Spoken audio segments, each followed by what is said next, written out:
Hello friends, എല്ലാവർക്കും good morning. അപ്പോൾ ചെമ്മനീർ പൂവിൻ്റെ ഇന്നത്തെ ഒരു സൂപ്പർ ഹിറ്റ് വിശേഷത്തിലേക്ക് എല്ലാവർക്കും സ്വാഗതം. അങ്ങനെ നമ്മുടെ രേവതിയെ ക്രോസ് വിസ്താരം ചെയ്യുകയാണ് ഇവിടെ ചന്ദ്ര. അപ്പം ചന്ദ്ര പറയണം, ഇത് കണ്ടോ രവിയേട്ടാ, ഇവളിപ്പോൾ വായെടുത്ത നോണയൊക്കെ പറയുള്ളൂ. പൂ വെക്കാൻ പോകണുണ്ട്, ലോഡുണ്ട്, അതുണ്ട് ഇതുണ്ടെന്നൊക്കെ പറഞ്ഞുകൊണ്ട് പോകുന്നുണ്ട്.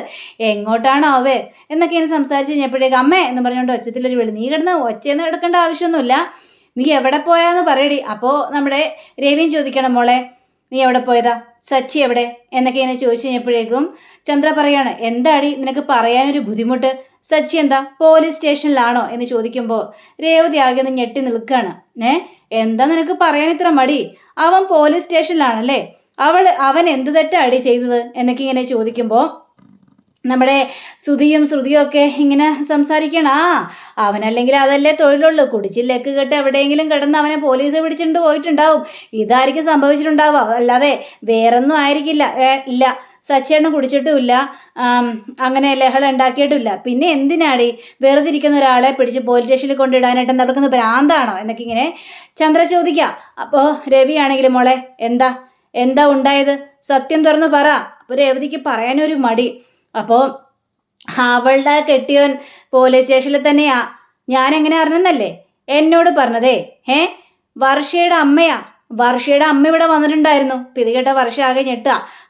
എടി നിനക്ക് നാണമുണ്ടോ വർഷയുടെ അമ്മയോട് സഹായം ചോദിക്കാനായിട്ട്? നീ വർഷയോട് പറഞ്ഞു, വർഷ ചെന്ന് അമ്മയോട് സഹായം ചോദിച്ചു, എൻ്റെ ഭർത്താവിനൊന്ന് പുറത്തിറക്കി തരാവോ എന്ന് നീ വർഷയോട് കെഞ്ചി ചോദിച്ചിട്ടല്ലേ അവൾ ഇങ്ങനെയൊക്കെ പറഞ്ഞത്. ഇത് കേട്ടുകഴിഞ്ഞപ്പോഴേക്കും നമ്മുടെ വർഷയാണെങ്കിൽ അതിന് ആരോട് കെഞ്ചി ചോദിച്ചിട്ടൊന്നുമില്ല രേവതി ചേച്ചി എന്നോട് കാര്യം പറഞ്ഞു, ഞാൻ അമ്മയോട് പറഞ്ഞു, എന്തെങ്കിലും സഹായം ചെയ്യാൻ പറ്റുമെങ്കിൽ ചെയ്യാം, അത്രേ ഞാൻ കരുതിയുള്ളൂ, അല്ലാതെ ആരുടെ മുന്നിൽ താണ് കേണ അപേക്ഷിച്ചിട്ടൊന്നുമില്ല. വർഷേ, നീ എന്തിനാണ് ഇതിൻ്റെ പിന്നാലെ നടക്കുന്നത്? അവനൊരു കുടിയനാണ്, അവൻ ഇതല്ല ഇതിനപ്പുറവും ചെയ്തു കൂട്ടും. അവന് വേണ്ടിയൊക്കെ സപ്പോർട്ട് ചെയ്യാൻ ഇറങ്ങിക്കഴിഞ്ഞിട്ടുണ്ടെങ്കിലേ നിങ്ങളും പോലീസ് സ്റ്റേഷനിൽ കയറി നിരങ്ങേണ്ടി വരും. ദൈവമേ, കുടുംബത്തിന് നാണക്കേട് ഉണ്ടാക്കി വെക്കാൻ ഒരു സന്തതി ജനിച്ചിട്ടുണ്ട് ഇവിടെ എന്നൊക്കെ പറഞ്ഞുകൊണ്ട് സച്ചി ഒരുപാട് അങ്ങോട്ട് കുറ്റപ്പെടുത്തുക. അപ്പോൾ വീണ്ടും രവി ചോദിക്കണം, മോളെ എന്താ പ്രശ്നം, എന്തുകൊണ്ടാണ് സച്ചിയെ ലോക്കപ്പിലാക്കിയത്, അതെന്താണെന്ന് വെച്ചാൽ തുറന്നു പറ എന്ന് പറഞ്ഞപ്പോഴേക്കും അത് പിന്നെ സച്ചിയേട്ടൻ ഒരു തെറ്റും ചെയ്തിട്ടില്ല, സച്ചിയേട്ടൻ മദ്യപിച്ചിട്ടുമില്ല, എന്താന്ന് വെച്ച് ഞാൻ തുറന്നു പറയാമെന്ന് പറഞ്ഞുകൊണ്ട് ആ ഒരു രംഗം അവിടെ പറയുകയാണ്. എൻ്റെ അനിയന് അറ്റൻഡൻസ് കുറവായതുകൊണ്ട് പരീക്ഷ എഴുതിപ്പിക്കാൻ പറ്റില്ലെന്ന് പ്രിൻസിപ്പാൾ പറഞ്ഞു. അങ്ങനെ പ്രിൻസിപ്പളിനെ ബോധിപ്പിക്കാൻ വേണ്ടി ഞാനും സച്ചിയേട്ടനും കളിച്ച ആ ഒരു നാടകമായിരുന്നു ഇത് എന്നൊക്കെ പറഞ്ഞുകൊണ്ട് ഉണ്ടായ കഥകളെല്ലാം അവിടെ വിശദീകരിക്കുകയാണ് രേവതി. ഇത് കേട്ട് കഴിഞ്ഞപ്പോഴേക്കും ഒരു വിശദീകരണം അവളുടെ. ഇപ്പോൾ അവളുടെ അനിയൻ എക്സാം എഴുതാൻ വേണ്ടി സച്ചി ബുദ്ധിമുട്ടിറങ്ങി, അവൻ ഇപ്പം ലോക്കപ്പിൽ കിടക്കുന്നു. ഇതാണ് നിന്റെ ഉദ്ദേശം. നീ ഇവളുടെ കുടുംബത്തിന് വേണ്ടി എന്ത് ചെയ്യാൻ പുറപ്പെട്ടാലും അവരെല്ലാം കുടുക്കിലേ പോയി പെടാറുള്ളൂ. നീയൊക്കെ ഈ കുടുംബത്തേട്ട് കയറി വന്നല്ലോടി. ഇപ്പോൾ നീയും നിന്റെ അനിയനും കുടുംബമൊക്കെ കാരണം സച്ചി ജയിലിൽ കിടക്കേണ്ടി വന്നല്ലോ. നിന്നെ കൊണ്ടൊക്കെ അത്ര ഉപകാരമെങ്കിലും ചെയ്യാൻ പറ്റിയല്ലോ എന്നൊക്കെ ചന്ദ്ര ഇങ്ങനെ ആവർത്തിച്ച് പറഞ്ഞു കഴിഞ്ഞപ്പോഴേക്കും രേവതി അത് ഭയങ്കര സങ്കടം തോന്നുകയാണ്. പക്ഷേ രവിയുടെ വായിൽ നിന്ന് നമ്മൾ ഒട്ടും പ്രതീക്ഷിക്കാത്ത ഒരു ഡയലോഗാണ് അവിടെ വന്നത്. മോളെ, നീ ചെയ്തത് തെറ്റാണ്, എന്തൊക്കെ ആയാലും ഏതൊക്കെ ആയാലും എന്നോടൊരു വാക്ക് പറയണമായിരുന്നു. നിങ്ങൾ എന്തിനാണ് ഇങ്ങനൊരു സാഹസത്തിന് ഇറങ്ങിയത്? അവൻ എന്ത് വേണമെങ്കിലും ചെയ്തു കൂട്ടും, പക്ഷെ എന്ത് വേണമെങ്കിലും ചെയ്തു കൂട്ടുമ്പോൾ അവനെ തിരുത്തേണ്ടത് നീയായിരുന്നു മോളെ. പക്ഷേ തിരുത്താതെ അവന് വേണ്ടി സപ്പോർട്ട് ചെയ്തിരിക്കുന്നു, അവന് വേണ്ടി കൂട്ടു നിന്നിരിക്കുന്നു. ഇതൊന്നും എനിക്ക് ക്ഷമിക്കാൻ പറ്റാത്ത കാര്യമാണെന്നും രവി പറയാണ്. നീ എന്തൊക്കെ ന്യായീകരിച്ചാലും മോളെ, നീ ചെയ്തത് വളരെയേറെ തെറ്റാണ്. എല്ലാ കാര്യങ്ങളും എന്നോട് പറയുന്നതാണല്ലോ നീ, എന്നിട്ട് ഈ കാര്യം മാത്രം എന്തുകൊണ്ട് എന്നോട് പറഞ്ഞില്ല? എന്നോട് പറഞ്ഞിരുന്നെങ്കിൽ ഞാനെങ്കിലും എന്തെങ്കിലും പരിഹാരം കാണുമായിരുന്നല്ലോ, ഞാൻ സംസാരിക്കുമായിരുന്നല്ലോ. അതൊന്നും സംസാരിക്കാതെ അതിനിടയിൽ കയറി നിങ്ങൾ ഇടപെടുകയും ചെയ്തു. ഇപ്പം എന്താ സംഭവിച്ചത്?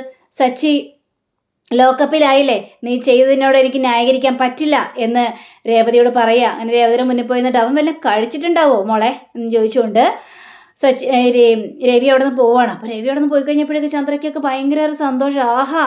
എടാ ശ്രുതി, കേട്ടില്ലേ, നിന്റെ അച്ഛൻ്റെ വായിൽ നിന്നാണ് ഇത്രയും വന്നത്.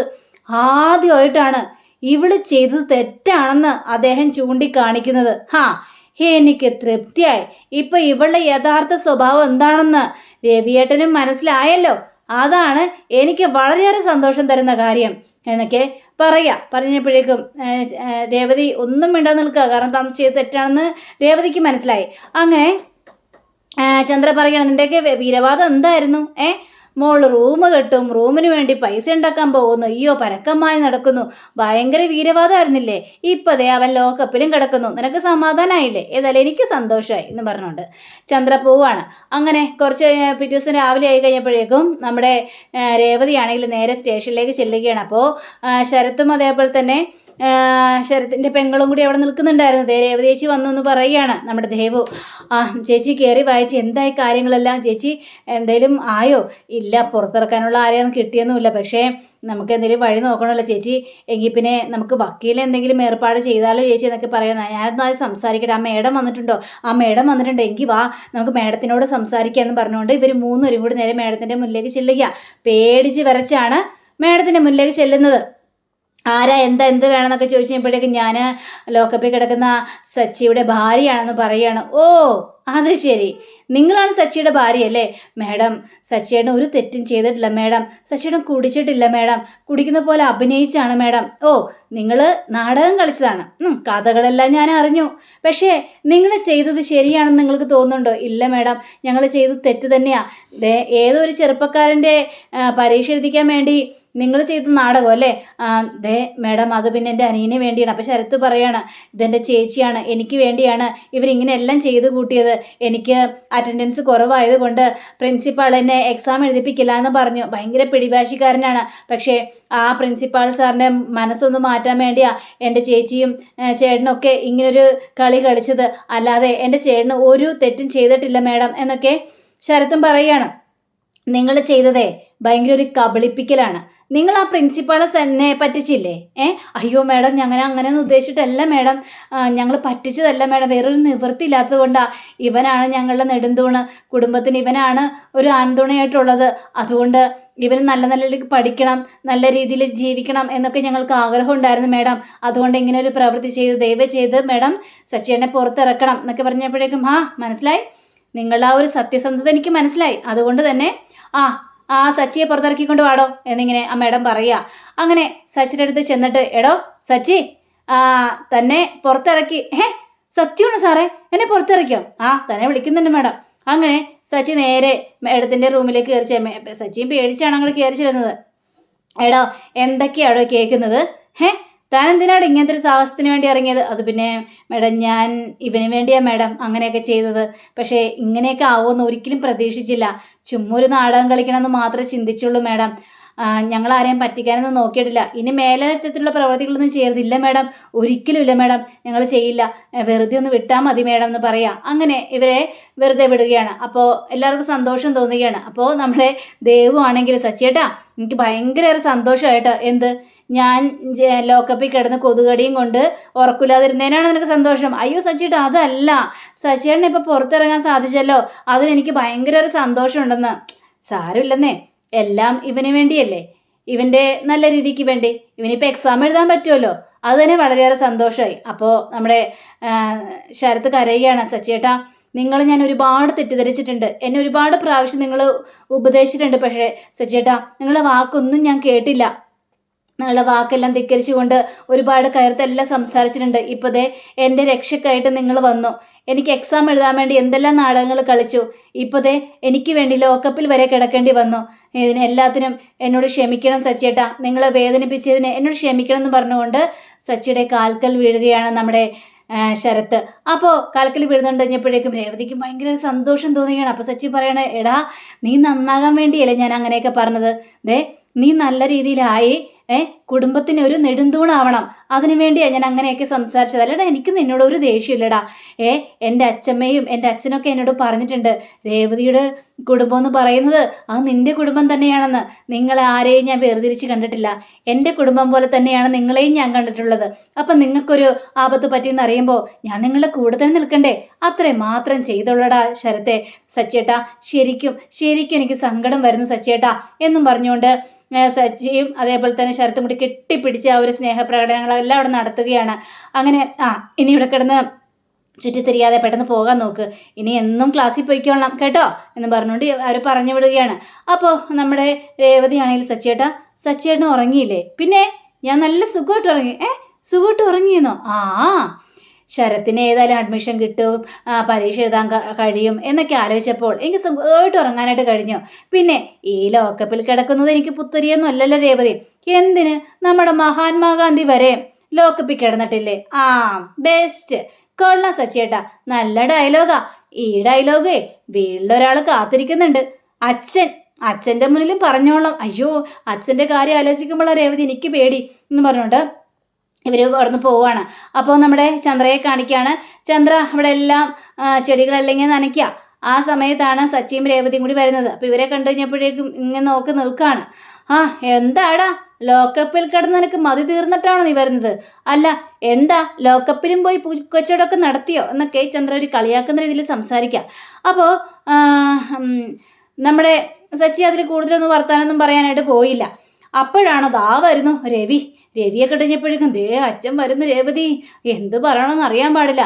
അപ്പോൾ സുധി ഓടി വന്നിട്ട്, അമ്മേ, എന്താ അമ്മ ഇത്, ഒരു ചായ പോലും കിട്ടില്ലേ എന്ന് ചോദിക്കുമ്പോൾ, എവിടെയാടാ, എങ്ങനെയാടാ ചായ കിട്ടുന്നത്? ചായ ഇടുന്ന ആള് ദേ ഇവിടെ ഓരോ പ്രവർത്തിക്കും വേണ്ടി നടക്കുകയല്ലേ, ഇവനെ പുറത്തിറക്കാൻ പോയതല്ലേ എന്നൊക്കെ ഇങ്ങനെ പറഞ്ഞപ്പോഴേക്കും സച്ചി ആണെങ്കിൽ നേരെ സുധിയുടെ അടുത്തേക്ക് ചെന്ന്, എടാ നിനക്ക് ചായ വേണമെങ്കിൽ നിന്റെ ഭാര്യയോട് പറയണം, അല്ലാതെ ഇവളിവിടുത്തെ വേലക്കാരിയല്ല. പറഞ്ഞ മനസ്സിലായോ? എടാ സച്ചി, നീ കൂടുതൽ ഡയലോഗ് അടിക്കണ്ട എന്ന് ചന്ദ്ര പറയാണ്. എടാ, നീ നിന്റെ അച്ഛൻ്റെ മുന്നിൽ നിന്ന് രക്ഷപ്പെടാൻ വേണ്ടിയല്ലേടാ നീ ഓരോ ഡയലോഗ് അടിച്ചു നിൽക്കുന്നത്. രവിയേട്ടാ, ഇവനെ വിശ്വസിക്കരുത്.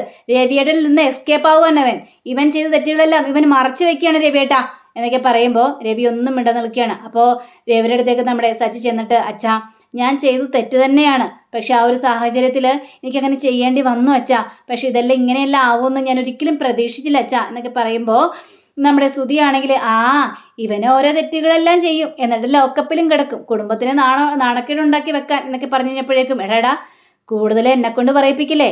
എടാ, ഞാനേ അന്ന് മനസ്സ് വെച്ചിരുന്നെങ്കിൽ നീയായിരുന്നു ജയിലിനുള്ളിൽ കിടക്കേണ്ടി വരിക. പിന്നെ നിനക്ക് പുറത്തിറങ്ങാൻ പോലും പറ്റാത്തൊരവസ്ഥയായിരുന്നു തന്നെ. നാണക്കേടിൻ്റെ അങ്ങേപ്പുറം ഉണ്ടായേനെ നിനക്ക്. അതുകൊണ്ട് നീ കൂടുതൽ ഡയലോഗ് അടിക്കാൻ നിൽക്കരുത്. ഓരോ തെറ്റുകളും ഓരോ ആൾക്കാരും ചെയ്തിട്ട് ഇപ്പോൾ ഞാനൊരു നല്ല കാര്യത്തിന് വേണ്ടി ചെയ്തു കഴിഞ്ഞപ്പോഴേക്കും നീ എന്നെ കുറ്റപ്പെടുത്തുന്നോ? മിണ്ടിപ്പോകരുത് നീ. അപ്പോഴും രവി ഒന്നും മിണ്ടുന്നില്ല. അപ്പോൾ ചന്ദ്രയാണെങ്കിൽ, ഇനി നിനക്കിങ്ങനെ പറഞ്ഞാൽ മാത്രം മതിയല്ലോ, നല്ല പ്രവൃത്തി ചെയ്തെന്ന്. ഇവളുടെ കുടുംബത്തിനൊക്കെ വേണ്ടി എന്ത് ചെയ്താൽ പോയാലും നിനക്ക് ഇങ്ങനെയൊക്കെ സംഭവിക്കുള്ളൂ. അല്ലെങ്കിലും ഈ കുടുംബത്തിന് നാണക്കേടുണ്ടാക്കി വെക്കാനാണല്ലോ നീ പിറന്നിരിക്കുന്നത് എന്നും പറഞ്ഞുകൊണ്ട് ചന്ദ്ര അവിടെ നിന്ന് പോവുക. അങ്ങനെ രവിയും കൂടുതലൊന്നും സംസാരിക്കാതെ കയറി പോകാനായിട്ട് ശ്രമിച്ചു കഴിഞ്ഞപ്പോഴേക്കും സച്ചി രവിയുടെ പിന്നാലെ ഓടി ചെല്ലുകയാണ്. അച്ഛാ, എന്താ അച്ഛാ ഒരക്ഷരം പോലും മിണ്ടാതെ പോകുന്നത്?